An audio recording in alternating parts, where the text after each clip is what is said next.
Shirley with the Wayne County Public Library, and today we're going to talk about our Christmas stories, and I'm going to show you our Christmas craft bags that we have at the very end.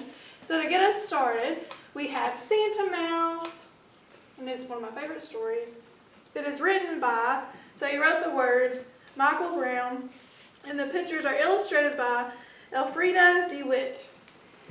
And we have a cute little Santa mouse. And it's published by Little Simon. Once there was a little mouse who didn't have a name. He lived in a great big house, this mouse, the only mouse in the whole wide house. He used to play a game. He daydreamed that he had playmates who were friendly as could be, while some of them would bring their dolls and dress up and have tea. There were others who'd play cowboys, or be Inuit, or even Spanish. But when he tried to touch them, like a bubble, they would vanish. Now, through the year, this little mouse had saved one special thing, a piece of cheese. The kind that makes an angel want to sing.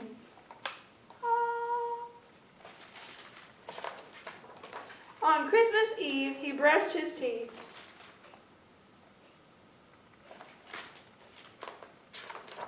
And as he washed his little paws,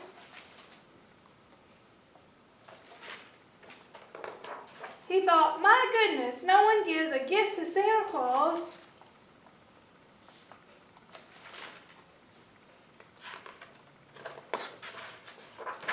He ran to get his pretty cheese, and after he had found it, the paper from some chewing gum, he quickly wrapped around it, and then he climbed in bed and dreamed that he was lifted way up high. He woke to find that he was looking right in Santa's eye.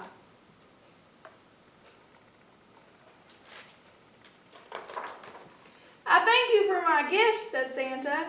Tell me, what's your name? I haven't any, said the mouse. You haven't? That's a shame.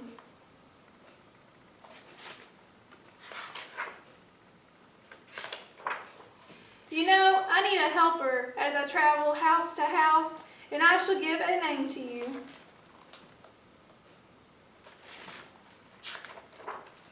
So here's your beard, and here's your suit, and here's each shiny, tiny boot. You mustn't sneeze, and you don't cough. Just put them on, and we'll be off.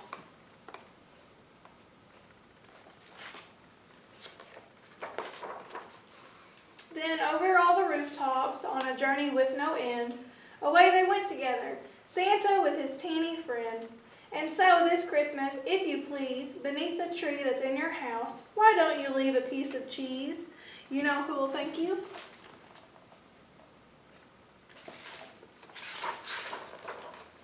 The Santa Mouse. And I hope you like that story. It was so cute. It's one of my many favorites.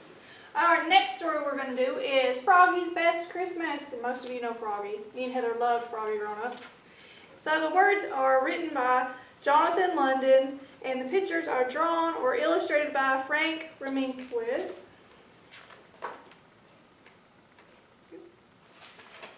And it is published by Viking. It was the night before Christmas, and Froggy was dreaming of snow. He had months of dreaming to go before it was time to wake up for spring. Thump, thump. In the dream, Max was tossing snowballs against Froggy's window. Froggy, called his friend. What? But it wasn't a dream at all. Froggy woke up and looked out the window. Max! Max! He shouted.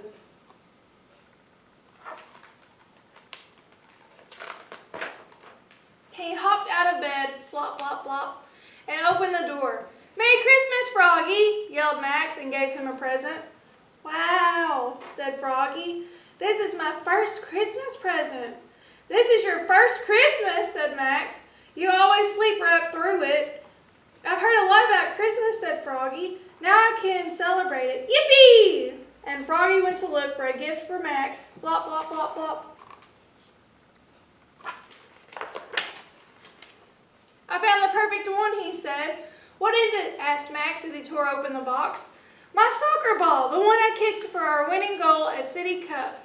Gee, thanks, said Max, juggling the ball on his knees. Now open your present. Froggy tore off the wrapping paper and opened the box. Inside, there was a drawing of a Christmas tree. Gee, thanks, said Froggy. I've always wanted a drawing of a Christmas tree.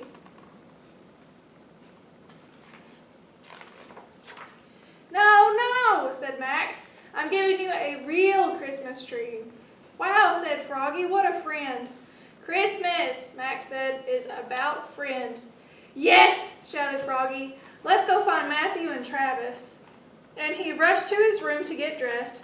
Soup, zip, zap, zap, zap, zup, zap, zap, zap, swim. Then he flopped outside. Flop, flop, flop, flop. Froggy, called Max. What? Did you forget something? What? Me. And together they went off through the snow to wake up their friends from their long winter naps. First they woke up Matthew. Wake up, they shouted. And Matthew the turtle yawned. And he crawled out from his home beside the pond. Then they woke up Travis. Wake up, they shouted. And Travis the bear yawned, and he crawled out from his cave under the snow. Merry Christmas, said Froggy. And Max, this is my first Christmas ever, said Matthew. Mine too, said Travis. And together they all trudged off through the snow to find the perfect Christmas tree. Here's one, cried Froggy. Nah, that's too skinny, said Max. Here's one, said Matthew. Nah, it's too fat, said Max. Here's one, he hollered, the perfect tree.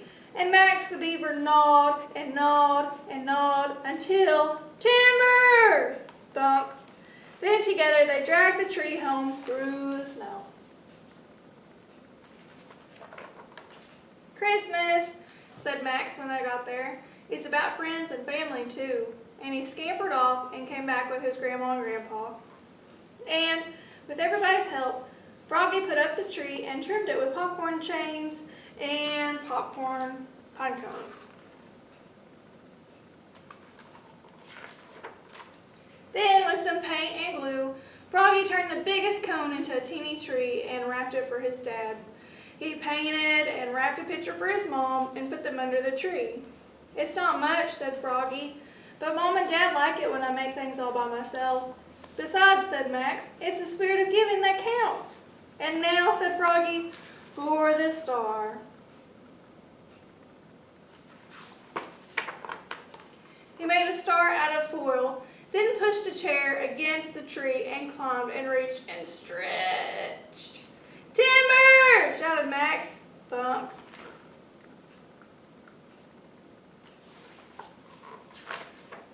Froggy! Yelled his mother and father. What? And in they came, their eyes as big as sugar plums. Oops, croaked Froggy, looking more red in the face than green. Merry Christmas. And it was a Merry Christmas. Together they opened the presents, rip, roasted chestnuts, crackle, sang carols, fa la la la la la la, ate a feast, munch, crunch, munch, and even had a snowball fight. Oof. This is my best Christmas ever, said Froggy. Ours too, said Matthew and Travis. This is your first Christmas ever, said Max, and everybody laughed. Merry Christmas to all, shouted Froggy, and his friends waved goodbye.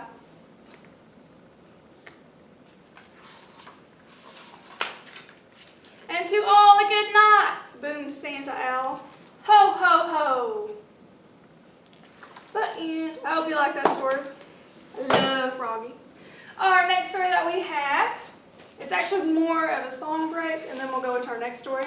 It's the 12 Days of Christmas. And me and Heather are totally going to act this out.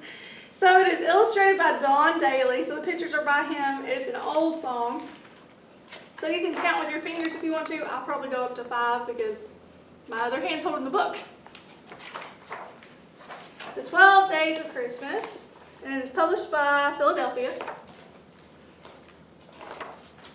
On the first day of Christmas, my true love gave to me a partridge in a pear tree. And me and Heather were talking about this before we started. On the second day of Christmas, my true love gave to me 2 turtle doves and a partridge in a pear tree. I love the pictures in this book. They're so good. On the third day of Christmas, my true love gave to me 3 French hens, 2 turtle doves, and a partridge in a pear tree. On the 4th day of Christmas, my true love gave to me 4 calling birds, 3 French hens, 2 turtle doves, and a partridge in a pear tree. I like their little bow ties on their hats. It's so cute. On the 5th day of Christmas, my true love gave to me 5 golden rings, 4 calling birds, 3 French hens, 2 turtle doves, and a partridge in a pear tree. Probably have to use your hands for the rest of it because I can't hold up my hand. I can pull up 5, I guess. On the 6th day of Christmas, my true love gave to me 6 geese a-laying, 5 golden rings, 4 calling birds, 3 French hens, 2 turtle doves, and a partridge in a pear tree. On the 7th day of Christmas, my true love gave to me 7 swans a-swimming, 6 geese a-laying, 5 golden rings, 4 calling birds, 3 French hens, 2 turtle doves, and a partridge in a pear tree. On the 8th day of Christmas, my true love gave to me 8 maids a-milking, 7 swans a-swimming, 6 geese a-laying, 5 golden rings, 4 calling birds, 3 French hens, 2 turtle doves, and a partridge in a pear tree. On the 9th day of Christmas, my true love gave to me 9 ladies dancing, 8 maids a-milking, 7 swans a-swimming, 6 geese a-laying, 5 golden rings, 4 calling birds, 3 French hens, 2 turtle doves, and a partridge in a pear tree. On the 10th day of Christmas, my true love gave to me 10 lords a-leaping, 9 ladies dancing, 8 maids a-milking, 7 swans a-swimming, 6 geese a-laying, 5 golden rings, 4 calling birds, 3 French hens, 2 turtle doves, and a partridge in a pear tree. On the 11th day of Christmas, my true love gave to me 11 pipers piping, 10 lords a-leaping, 9 ladies dancing, 8 maids a-milking, 7 swans a-swimming, 6 geese a-laying, 5 golden rings, 4 calling birds, 3 French hens, 2 turtle doves, and a partridge in a pear tree. Okay, our last one. 12. On the 12th day of Christmas, my true love gave to me 12 drummers drumming, 11 pipers piping, 10 lords a-leaping, 9 ladies dancing, 8 maids a-milking, 7 swans a-swimming, 6 geese a-laying, 5 golden rings, 4 calling birds, 3 French hens, 2 turtle doves, and a partridge in a pear tree. And that is the end. We have all of our little animals. And even the mice at the very end. And I hope you enjoyed that. That was so cute. Thank you, Heather, for your help. You're welcome. And the next story we have is Waiting for Santa, and the words are written by Steve Metzinger, and the pictures are drawn or illustrated by Allison Eddington. And it is published by Tiger Tales. Bear woke early with a tingle in his tummy. "Wake up, everybody," he called. "Tomorrow's Christmas. We've got to get ready for Santa Claus." "Santa's not coming," Badger grumbled. "He doesn't even know we're here." "He'll come," Bear cried. "We just have to believe." "What's going on?" asked Mole. "Is Santa really coming?" Will there be presents? Squeaked Mouse. Stop this nonsense, Badger said. Santa's not coming this year or any year. The bear was hopping with excitement. Santa will come, he cheered. He just needs some help to find us. Bear's forest friends talked it over. Maybe he's right, said Hedgehog. Why don't we give it a try, said Mole and Mouse together. If we must, puffed Badger. All day long, the friends were busy, busy, busy. Santa will love our sign, Mole said, if he's here to read it. He'll be here, Bear smiled.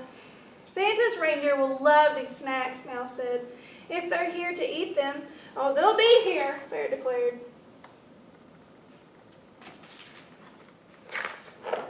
Santa will love our tree, Hedgehog said, if he's here to see it. He'll be here, we just have to believe, Bear exclaimed, and he dashed off into the woods.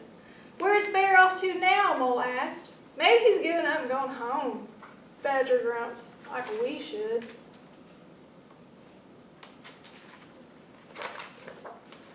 But Bear was back in an instant. Look at my Christmas star, he cheered. I hope Santa will like it. But our tree is enormous, Mole said. How will we reach the top? We'll do it together, Bear said. He lifted up Badger, who lifted up Mole, who lifted up Hedgehog, who lifted up Mouse. I can't believe I'm doing this, Badger grumbled as they wobbled and swayed. Mouse stretched up high and tied the star to the tallest branch. Oh, she gasped, watching it sparkle. Ah, sighed Mo in wonder. Eek, Badger giggled. Mole, your feet are so tickly. I can't help it, chuckled Mole as they teetered and tottered. And with a bump, they all fell down to the ground. Bear scrambled up. Everything's perfect, he said. Now let's all wait for Santa. So the friends huddled together as darkness fell. It's very cloudy, Hedgehog said. What if Santa doesn't see our tree? Oh, he'll see it, Bear said with a smile. But the time passed slowly and the wind began to whistle.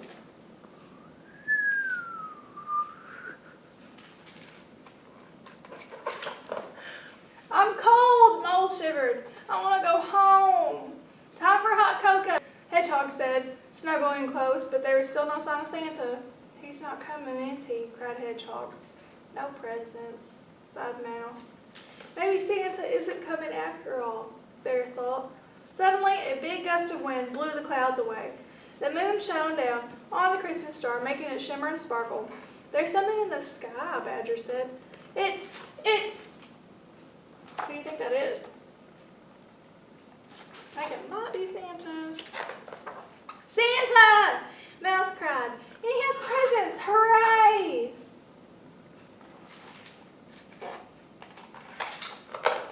Ho, ho, ho, laughed Santa. I could see that shiny star from way up high. There is a special gift for each of the friends. Thank you, Santa, they said. No, thank you, chuckled Santa. A rest and some yummy snacks were just what my tired reindeer needed. It's all thanks to Bear, Badger said. He always knew you'd come. What a wonderful welcome this is, said Santa, shaking Bear by the paw. A clever bear like you could help me deliver these presents. Tell me, will you come along? Yes, yes, yes, Bear exclaimed.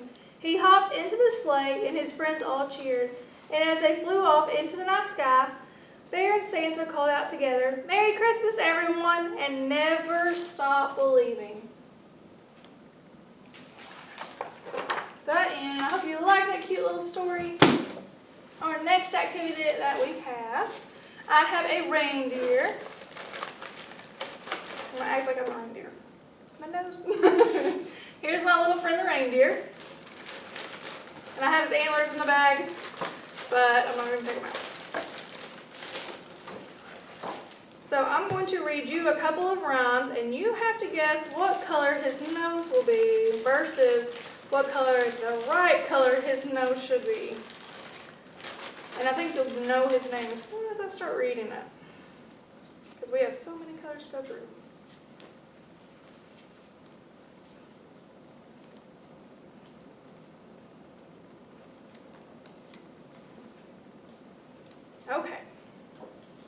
you ready? You might know it as soon as you hear it, because some people do. Rudolph, Rudolph, what will you do? You can't guide Santa if your nose is... What color is that? Is that the right color for Rudolph? It's blue, but it's not the right color, is it? No. Rudolph, Rudolph, you're such a silly old fellow. Who will know it's you if your nose is... What color is that? Yellow! Is that the right color? No. Rudolph, Rudolph, your way cannot be seen through the wintry weather if your nose is... What color is that? Green! Good job, but that's not Rudolph's nose, is it? No. Rudolph, Rudolph, Santa gave a wink. But what will Santa think if your nose is... What color is that? Pink! That doesn't look good on Rudolph, does it?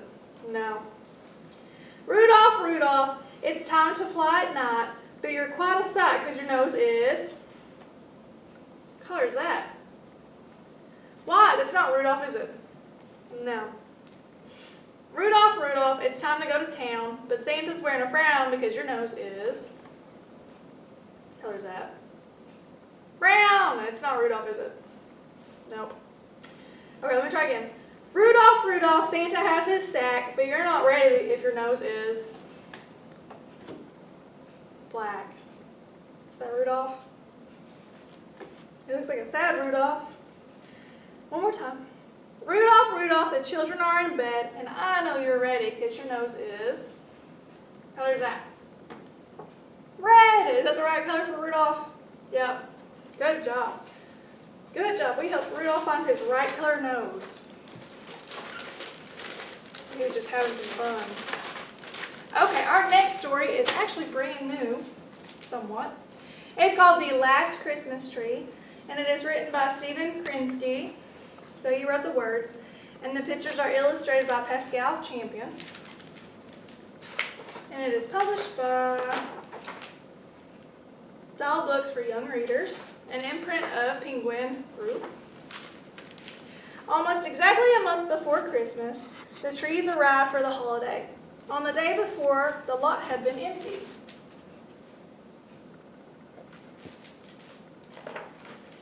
Now it was full to bursting. The difference was almost like magic. There were balsam firs, spruces, and pines, all lined up neatly at a slight tilt.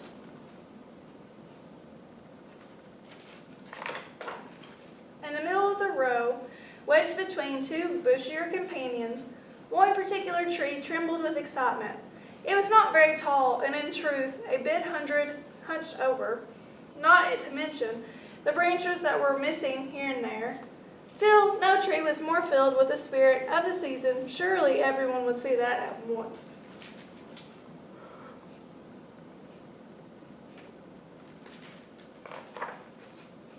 The little tree could hardly wait to get picked. What a moment that would be! It imagined itself covered with lights and ornaments with presents tucked in it snugly underneath.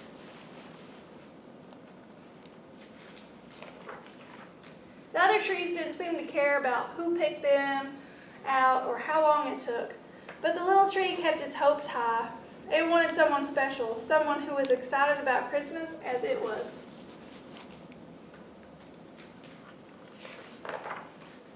As the days passed, the trees were sold one by one. A few people made up their minds in an instant. They knew what they wanted, and that was that. Others went back and forth for what seemed like hours, and sometimes it was.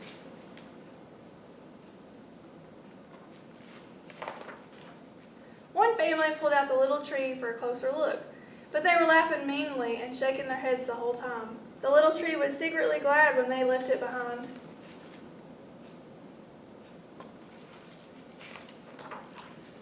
As time went on, the remaining trees were spread out the better to show themselves off. No longer hemmed in, the little trees tried to stand up as straight as it could and puff itself out as much as possible, but nobody seemed to notice. The lot got emptier and emptier. The few unsold trees found their prices marked down again and again and again.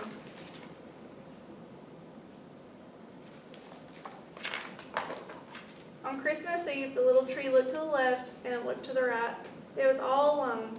A sign was hung on it in big letters. It wasn't an ornament, not really, but the tree chose to think otherwise.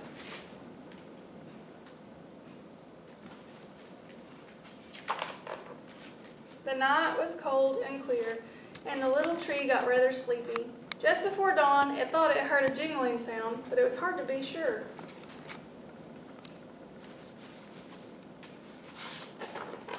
The next thing the tree knew, it was gently picked up and placed in an empty sack. This wasn't what the tree had expected at all. You know who has the tree? Looks kind of like Santa. Then the earth fell away. Far below, the other trees were covered in all of their finery. The little tree had no idea where it was going or how long the journey would take.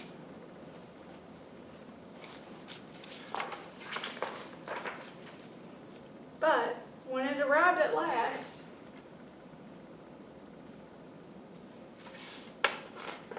the little Christmas tree was finally home.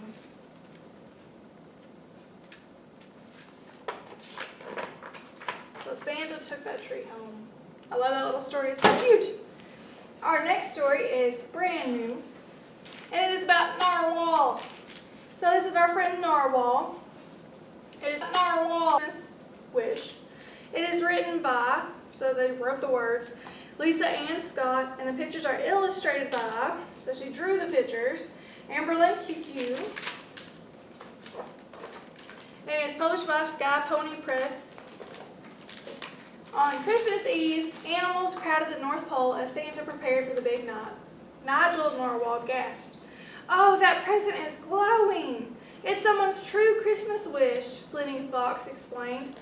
"It's the most special thing someone could wish for." Nigel closed his eyes, dreaming. "My true Christmas wish is to be one of Santa's helpers." He imagined himself leading a team pulling Santa across the seas. Bella Beluga laughed. "Santa doesn't go in the water. Reindeer and elves are Santa's helpers," Finley said, "not narwhals. Your great big tusk would get in the way like it always does."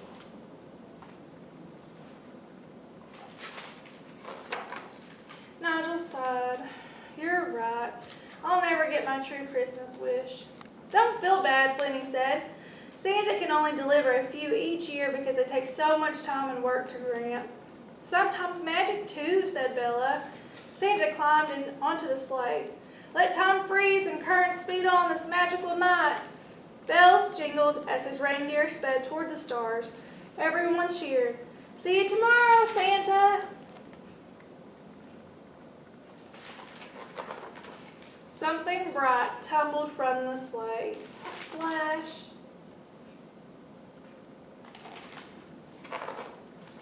"It's a true Christmas wish," Mrs. Claus said. "Strange. All the presents always fit in Santa's never-ending bag. What a shame." Nigel's wish couldn't come true, but he wouldn't let that happen to anyone else. "I'll deliver it." "How?" Bella asked. "You haven't been trained," Flinley said. "You can't." "I must try." "Excellent," said Mrs. Claus. "Tonight's fast Christmas Eve currents will lead you. Good luck."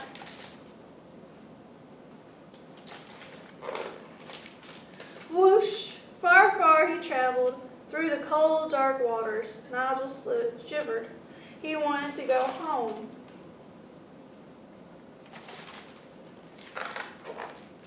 Santa's helpers wouldn't quit if they were scared, so he found some company.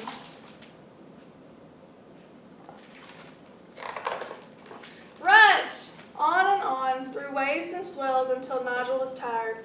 He didn't think he could swim another minute. Santa has a bigger team, so he asked for more help.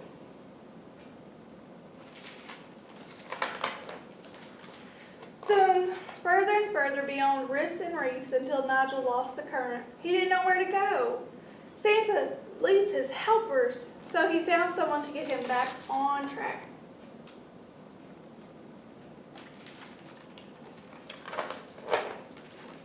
Soon the ice was melted. How could he deliver the present now? His friends were right. He couldn't do this. Or could he? with my great big tusk.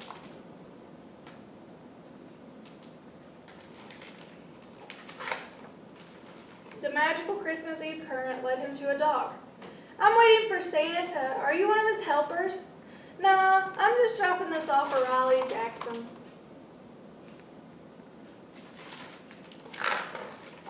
Hey, that's me. Thanks. Nigel's heart was full. Merry Christmas. Why is your tusk glowing? It is? Wow, I had no idea.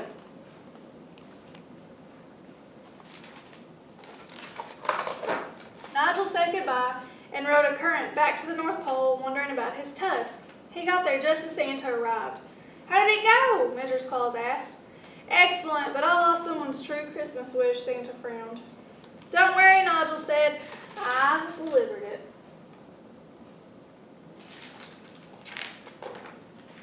Ho, ho, how wonderful. You made 2 Christmas wishes come true. Nigel was confused. No, just one. Santa's eyes twinkled. You made a wish too. Yes, but a narwhal can't be one of Santa's helpers. Santa smiled. Anyone who helps make Christmas special is one of my helpers, and tonight I needed a narwhal with a great big tusk to help. So that's why my tusk is glowing? Yes, your true Christmas wish was granted. Nigel's friends cheered. I'm one of Santa's helpers, Nigel cried. Good thing, Santa winked. What if this happens again next year? I think Nigel will help again next year if it does happen. But I hope you liked that cute little story. Our next thing we're going to do is our little cards that I have. And we have 2 more stories left, and we will go over our craft bag. So for our little activity that we're going to do next, can you melt down like a snowman? Just melt. Melt like a snowman. Our next thing, can you prance around like a reindeer? You can prance around the room if you're at home like a reindeer. Can you march like a nutcracker? Good job. Can you twist like a candy cane? Twist from side to side. Kind of like gun twist. Can you sneak like an elf? Be really quiet. Can you twirl like a snowflake? You can go in a circle if you're at home. I'm just moving my arms. Twirl like a snowflake. Can you run? Run like the gingerbread man. Running. Or run in slow-mo like Heather. Run like the gingerbread man. Can you twinkle like a star? Blink, blink. Can you spread your branches like a Christmas tree? Spread them wide. Good job. Can you chuckle like Santa Claus? Go ho, ho, ho. Ho, ho, ho. Good job. And our last one.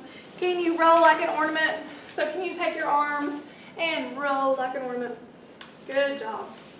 Okay, our second to last story. We're almost done. I have seen Santa. Have you seen Santa? I did. I think I was like 5 or 6, but I saw Santa. I've seen Santa. It is written by David Bedford, so he wrote the words, and the pictures are illustrated or drawn by Tim Warrens. And it is published again by Tiger Tales. It was Christmas Eve, and Little Bear was looking forward to seeing Santa. Is Santa as big as you? He asked Big Bear. Nearly, said Big Bear proudly. Oh, said Little Bear looking worried. Will Santa fit down our chimney then? Of course he will, said Big Bear. I'll show you.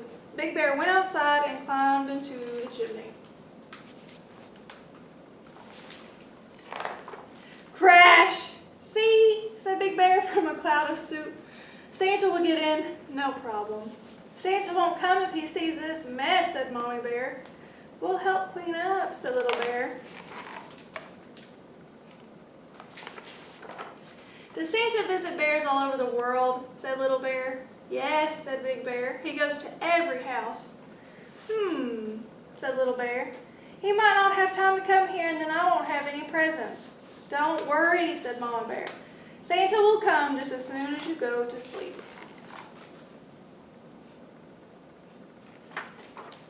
Little Bear didn't want to go to sleep. He wanted to see Santa. He listened to Mommy Bear and Big Bear going to bed, and then glug, glug, glug, glug. What was that noise? Someone was downstairs.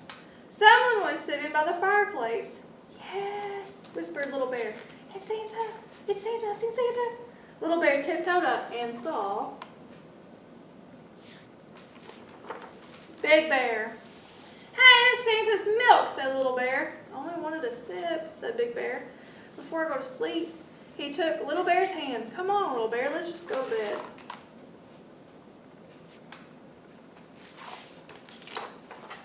Little Bear tried to stay awake, but he began to doze. Then a loud noise downstairs woke him up. Munch, munch, munch, munch. Someone big was standing by the Christmas tree. This time, it had to be Big Bear again. "You're eating Santa's blueberry pies now," said Little Bear. "I was hungry," said Big Bear. "If Santa's as greedy as you," said Mama Bear, coming downstairs, "he will really be too big to fit down the chimney. Now go to bed and go to sleep, the both of you."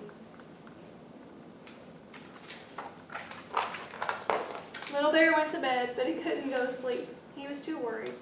He woke up Big Bear to ask him a question. "What if Santa eats too many blueberry pies and then gets stuck in the chimney?" he whispered. Said Big Bear. "Let's keep watch to make sure he's okay," said Little Bear. "We can hide so he won't see us." "Shh," whispered Little Bear from their hiding place. "I can hear something. It must be Santa this time." Someone was putting presents in their stockings. Big Bear turned on his flashlight to see Mommy Bear. "What are you doing?" said Big Bear. "I'm giving you both a present from me," said Mommy Bear. "What are you doing?" "We're not going to bed," said Big Bear. "We're going to see Santa," squealed Little Bear. Mommy Bear laughed. "Make room for me then," she said. "We'll all see Santa."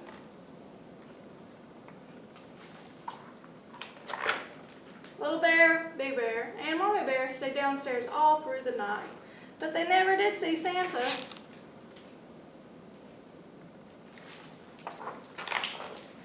Even though Santa saw them, they all fell asleep.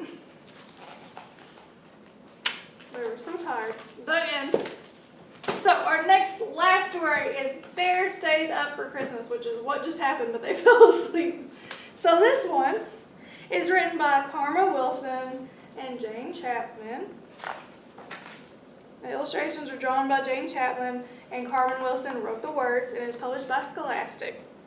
The day before Christmas, Bear snuggled on his floor. Bear sleeps soundly with a great big snore.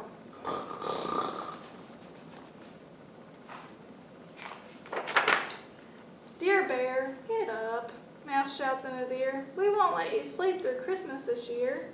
His friends are all there, gathered in his lair, and the bear wakes up. He stands with a stretch and a great big sigh. "I hope I can make it. I do want to try." "Don't worry," squeaks Mouse. Hare says, "It's all right. We'll keep you busy all day and all night."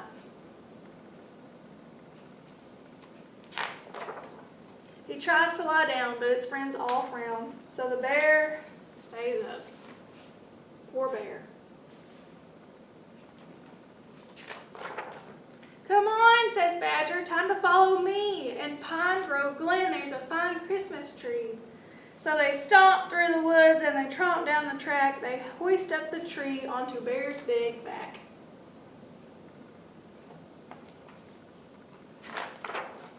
He plods very slow as they trudge through the snow, but the bear stays up. Back at the cave, Gopher brews mint tea, and Mole pops corn to string upon the tree. Raven and Wren bake a fresh fruit cake. The friends do their best to keep Bear awake.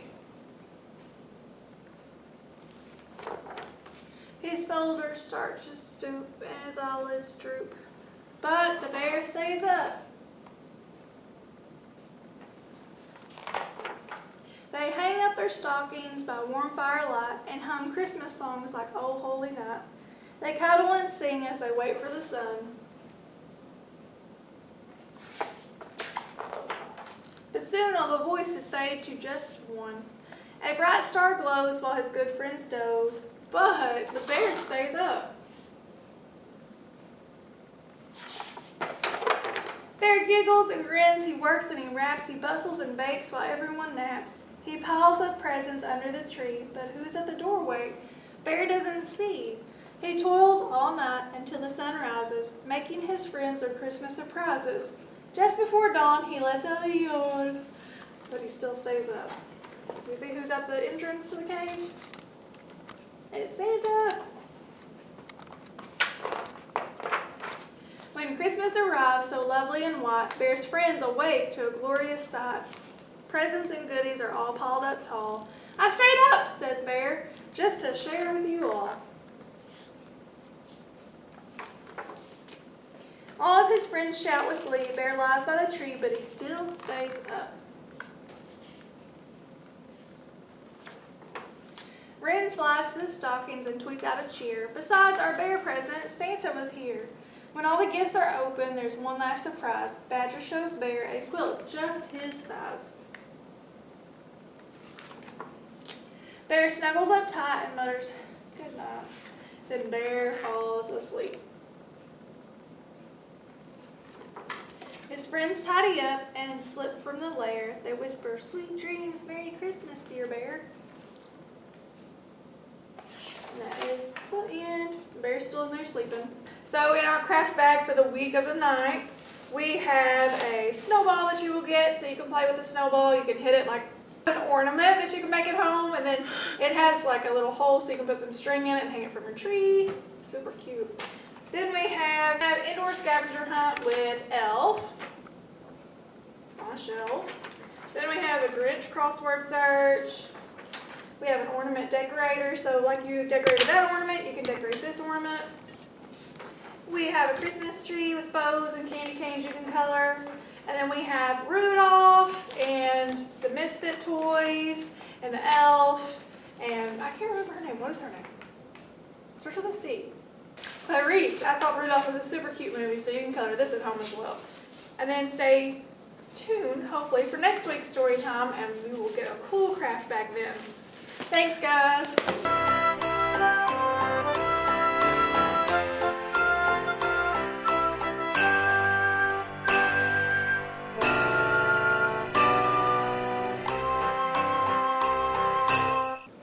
Hey guys. Heather, sorry. This is for the week of the 9th, our story time. This one's a song, so I'm going to put it. He's doing 12 Days of Christmas, my truly good to me. And a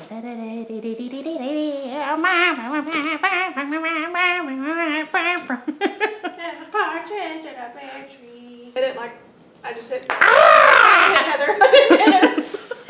My hair on me. Then we have Clara? I think so. Okay, so it's Clara. Hopefully, me and Heather think. I'm not for sure, but oh, look at the. Don't touch the fire!